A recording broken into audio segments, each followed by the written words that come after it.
Assalamualaikum warahmatullahi wabarakatuh. Perkenalkan, nama saya Rohana. Saya SGP Angkatan 10 Kabupaten Banjar. Di sini saya akan memenuhi tugas saya, yaitu tentang modul 1.4 budaya positif. Perkenalkan, fasilitator saya yaitu Ibu Nurul Mahbubah. Pengajar praktik saya yaitu Bapak Gilang Dwi Kurniawan, dan saya sendiri SGP Rohana.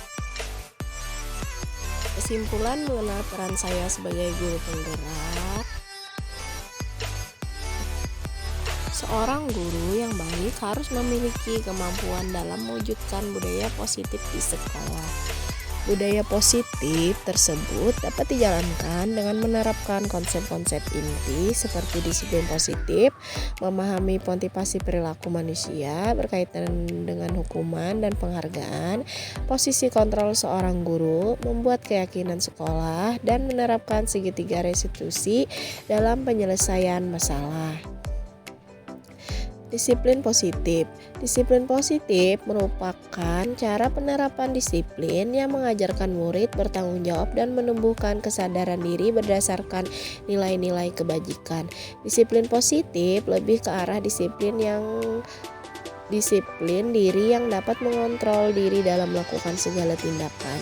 Disiplin positif dapat membuat murid memahami dan menyadari berdasarkan motivasi internal, bukan akibat paksaan.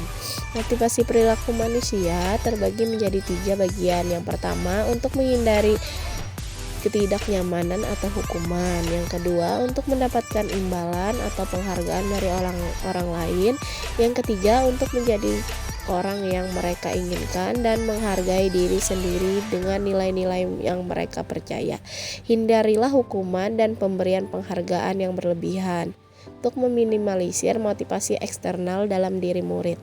Posisi kontrol guru terbagi menjadi 5 bagian, yaitu membuat rasa bersalah, yang kedua penghukum, yang ketiga pemantau, yang keempat teman, dan yang kelima manajer.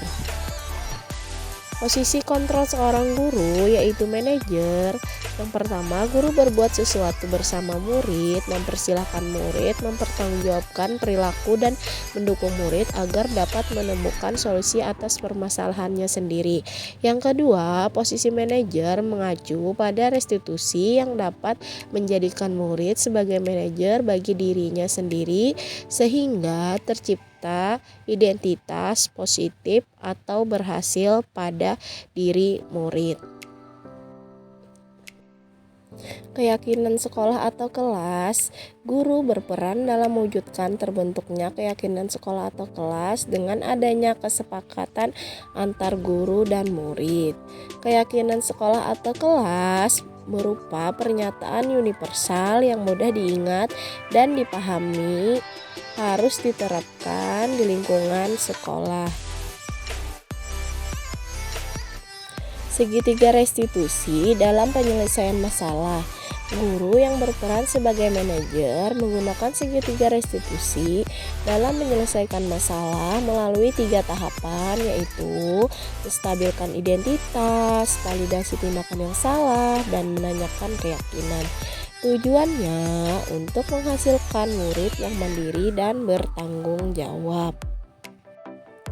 Keterkaitan antar modul yaitu budaya positif dapat terwujud jika seorang guru memiliki 5 nilai guru penggerak. Di antaranya berpihak pada murid, mandiri, reflektif, kolaboratif, dan inovatif. Kemudian budaya positif dapat terwujud dengan mendorong kolaborasi antar seluruh warga sekolah dengan adanya keyakinan sekolah yang harus disepakati dan dijalankan bersama. Salah satu perubahan yang diinginkan sesuai dengan visi guru penggerak adalah terbentuknya budaya positif agar diperoleh sekolah yang nyaman, aman, dan berpihak pada murid. Untuk mewujudkan visi guru penggerak dengan membuat prakarsa perubahan sesuai dengan filosofi Ki Hajar Dewantara dan profil pelajar Pancasila. Selanjutnya, refleksi.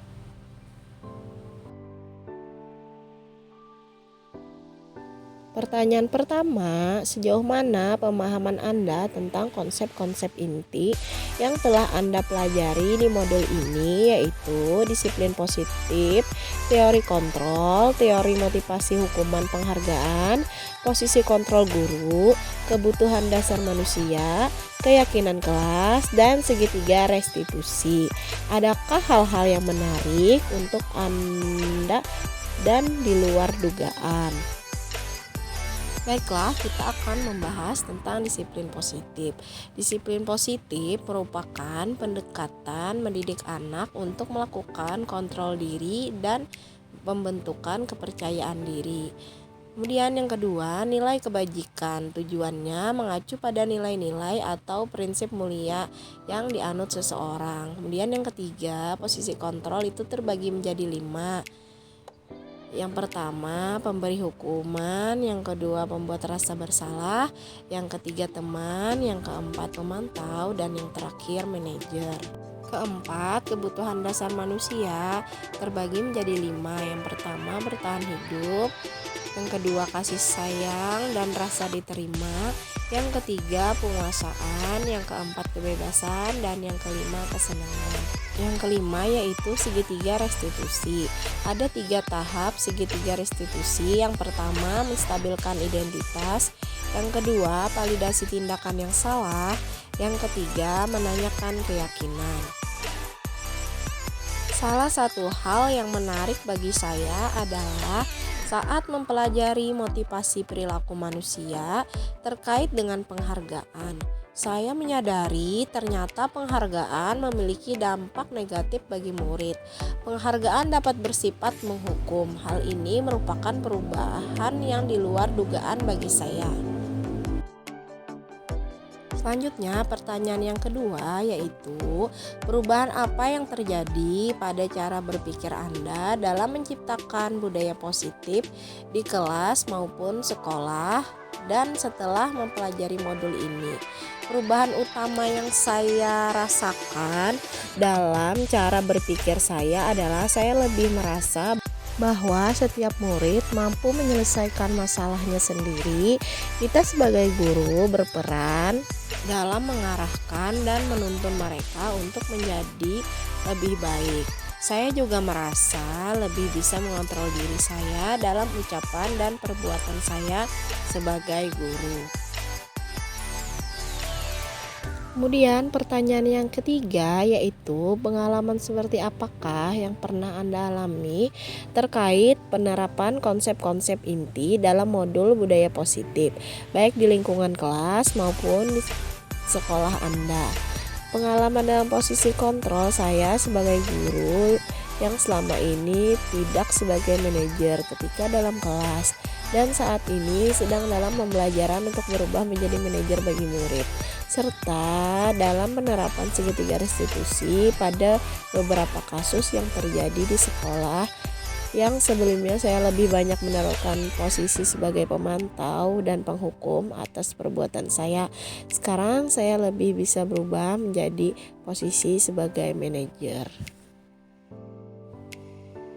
Kemudian pertanyaan yang keempat, bagaimanakah perasaan Anda ketika mengalami hal tersebut? Perasaan saya sangat termotivasi untuk terus memperbaiki diri sesuai dengan nilai-nilai budaya positif di sekolah.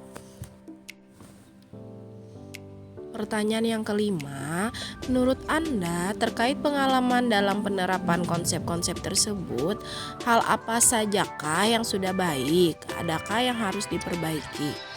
Hal yang sudah baik menurut saya adalah mulai munculnya motivasi internal pada murid untuk melaksanakan budaya positif sesuai dengan nilai-nilai kebajikan yang diyakini. Kemudian yang harus diperbaiki adalah posisi guru harus sebagai manajer. Pertanyaan yang keenam, sebelum mempelajari modul ini, ketika berinteraksi dengan murid berdasarkan 5 posisi kontrol, posisi manakah yang paling sering Anda pakai dan bagaimana perasaan Anda saat itu? Setelah mempelajari modul ini, posisi apa yang Anda pakai dan bagaimana perasaan Anda? Sebelum mempelajari modul ini, posisi kontrol saya sebagai penghukum dan pemantau. Perasaan saya saat itu selalu diliputi rasa bersalah karena harus memberikan hukuman saat murid berbuat kesalahan. Setelah mempelajari modul ini, saya mulai menerapkan posisi manajer dalam menyelesaikan masalah. Perasaan saya menjadi sangat tenang dan saya mulai menyadari pentingnya komunikasi yang efektif untuk menumbuhkan rasa tanggung jawab pada diri murid. Pertanyaan yang ketujuh, sebelum mempelajari, pernahkah Anda menerapkan segitiga restitusi ketika menghadapi permasalahan murid Anda? Jika iya, tahap mana yang Anda praktikkan dan bagaimana Anda mempraktikannya? Nah, untuk pertanyaan ini saya pernah, namun hanya menggunakan satu tahapan saja, yaitu menstabilkan identitas dengan memberikan pertanyaan. Setiap orang pasti pernah membuat kesalahan. Pertanyaan yang ke-8, selain konsep-konsep yang disampaikan dalam modul ini, adakah hal-hal lain yang menurut Anda penting untuk dipelajari dalam proses menciptakan budaya positif baik di lingkungan sekolah maupun di lingkungan kelas? Hal yang penting dipelajari dalam proses menciptakan budaya positif adalah melakukan kolaborasi antar sekolah dan orang tua murid agar budaya positif ini jangan hanya dilakukan di kelas atau sekolah saja, namun juga di rumah, agar menjadi suatu kebiasaan atau karakter saat berada di lingkungan sekolah atau di lingkungan luar sekolah. Demikian yang dapat saya sampaikan, semoga bermanfaat. Wassalamualaikum warahmatullahi wabarakatuh. Salam guru penggerak.